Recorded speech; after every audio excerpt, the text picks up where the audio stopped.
Yeah, when I told the guys afterward, I had needed a little bit of time to analyze, but it was good, but not great.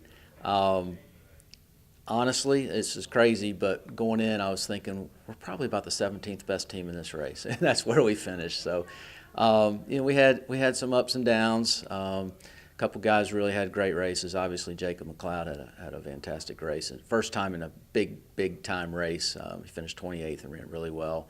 And Declan McManus had a nice little breakthrough for us. The rest of the guys were probably good to average. Yeah, I think a big part of that is trusting what we're doing is a coaching staff, and then he just really gels really well with the guys on the team. So he's embraced the culture here, and I think that's what really frees someone up to be successful. I'm not sure how well we adapted. I know Caleb McLeod, he'd be the first to tell you he ran for him a subpar race, and cold affects him a little bit more, maybe, he thinks. But I think overall, you just got to have a tough mentality and be ready for any type of conditions. For instance, conference last year was like 28 degrees and snow flurries. Then you go to the regional meet in Tuscaloosa and it's 70 degrees, and you just got to be ready for anything. They need a little emotional, mental break from all this, and so this is a good time to take 2 or 3 easy days, and then we'll ramp it back up and get these guys mentally prepared for conference. It's going to be a battle.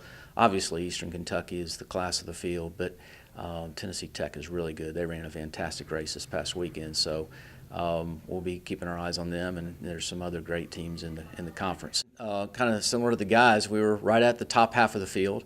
A super high quality field even for that race with a huge field, 39 teams. So I was real proud how the girls fought through being in that big time environment where you're not going to be one of the top 3 or 4 teams, or maybe even not one of the top 10 or 20 individuals. So I feel like it was a pretty good solid performance, and I think the girls are trending in the right direction, which is going to be great for conference.